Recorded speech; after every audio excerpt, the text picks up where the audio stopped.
নোয়াখালী বিজ্ঞান ও প্রযুক্তি বিশ্ববিদ্যালয়ের পরিসংখ্যান বিভাগে নম্বর পরিবর্তনের অভিযোগকে কেন্দ্র করে আবারও আলোচনায় এসেছে পরীক্ষার খাতা মূল্যায়নের কোডিং পদ্ধতি চালুর বিষয়টি। শিক্ষার্থীদের অভিযোগ, মূল্যায়নের স্বচ্ছতা নিশ্চিত করতে 1 বছরেরও বেশি সময় আগে সিদ্ধান্ত নেওয়া হলেও এখনও কার্যকর করা হয়নি এ ব্যবস্থা। সম্প্রতি পরিসংখ্যান বিভাগের এক শিক্ষক দম্পতির বিরুদ্ধে পরীক্ষায় নম্বর পরিবর্তন সহ বিভিন্ন অনিয়মের অভিযোগ এনে প্রায় 70 পৃষ্ঠার একটি অভিযোগপত্র বিশ্ববিদ্যালয় প্রশাসনের কাছে জমা দেন বিভাগের প্রাক্তন শিক্ষার্থীরা। অভিযোগের পরিপ্রেক্ষিতে প্রশাসন একটি তদন্ত কমিটিও গঠন করেছে। বিশ্ববিদ্যালয় সূত্রে জানা গেছে, পরীক্ষার খাতা মূল্যায়নের নিরপেক্ষতা বিশ্ববিদ্যালয় সূত্রে জানা গেছে, পরীক্ষার খাতা মূল্যায়নের নিরপেক্ষতা ও স্বচ্ছতা নিশ্চিত করতে পরীক্ষামূলকভাবে 3টি বিভাগে কোডিং পদ্ধতি চালু করা হয়েছিল। এতে ইতিবাচক ফল পাওয়ায় 2025 সালের 26 এপ্রিল বিশ্ববিদ্যালয়ব্যাপী এই ব্যবস্থা বাস্তবায়নের লক্ষ্যে তৎকালীন ট্রেজারার অধ্যাপক মোহাম্মদ হানিফ মুরাদকে আহ্বায়ক করে 4 সদস্যের একটি কমিটি গঠন করা হয়। তবে সিদ্ধান্ত গ্রহণের 1 বছরেরও বেশি সময় পেরিয়ে গেলেও কোডিং পদ্ধতি এখনও বাস্তবায়ন হয়নি।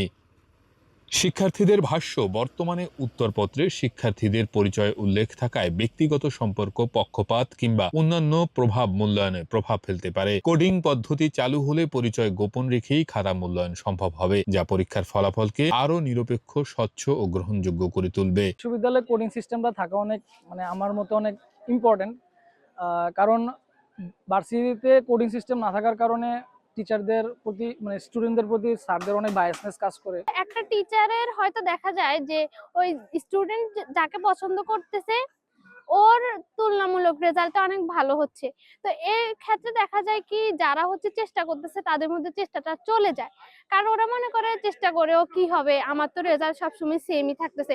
বাট একটা যে স্টুডেন্ট তার মনে হচ্ছে যে সে ক্যাপাবল না এই সিজি এর জন্য, কিন্তু তাও সে পাচ্ছে জাস্ট বিকজ টিচার তাকে পছন্দ করে। তো আমরা চাই কোডিং সিস্টেমটার আন্ডারে যখন আমরা চলে আসব তখন টিচারদের মধ্যে এগুলা থাকবে না, তখন টিচার অনেক নিরপেক্ষভাবে সবকিছু জাজ করবে, এরপর রেজাল্টটা দিবে। আমাদের বিশ্ববিদ্যালয়ের মধ্যে পরীক্ষার মার্কিং সিস্টেমটা এমন যে এখানে আমাদের খাতার মধ্যে আমাদের রোল নাম্বারটা লেখা থাকে, সেই রোল অনুযায়ী বা আমাদের অ্যাটেন্ডেন্স শিটের মধ্যে নাম দেখে আমাদের নাম্বারিং করা হয়।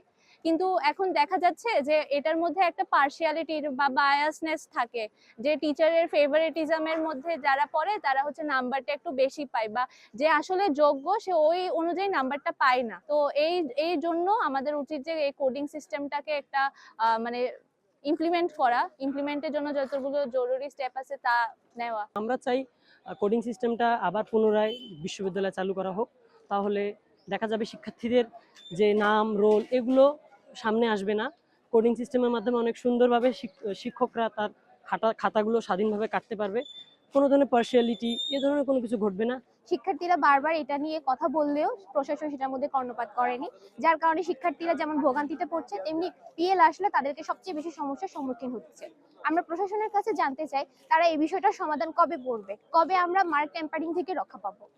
এ বিষয়ে বিশ্ববিদ্যালয়ের উপাচার্য এবং উপাচার্যের রুটিন দায়িত্বে থাকা অধ্যাপক ডক্টর মোহাম্মদ শহীদুল্লাহ বলেন, কোডিং এবং ডিকোডিং এর ব্যাপার যেটা তোমরা পরীক্ষার ক্ষেত্রে চাচ্ছ, আমরা কন্ট্রোলের বিষয়ে আলোচনা করব। আলোচনা করে কেন এটা বন্ধ আছে খোঁজ খবর নিয়ে আমরা যারা স্টেক হোল্ডার আছে, স্টুডেন্ট এবং শিক্ষক এবং ছাত্রছাত্রী, এটা আমরা চালু করার চেষ্টা করব।